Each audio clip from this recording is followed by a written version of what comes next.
ข้าวกับอะไรครับ คุณยังสวยจัง ถ้าไม่อยากให้ชีวิตคุณพังมาคุยกับพี่ได้นะครับ ตอนนี้มีครีมแล้วทำยังไงที่มีคุณเป็นแฟนรองเท้าก็มีคู่แต่เธอจะมาจุกกู้กับผมไหมเชื่อ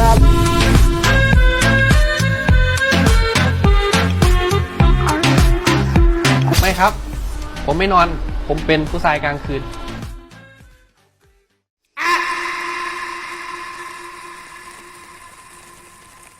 ผมไปซื้อพวงมาลัยถามว่าทำไมดอกรักเป็นพลาสติก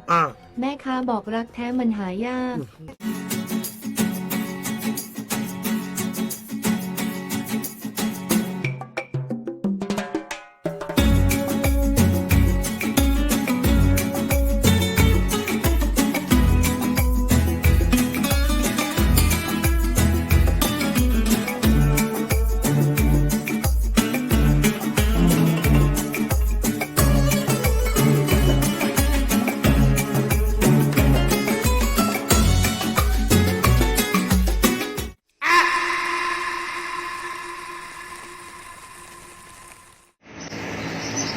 ลาบูลาบูลาบูบูบู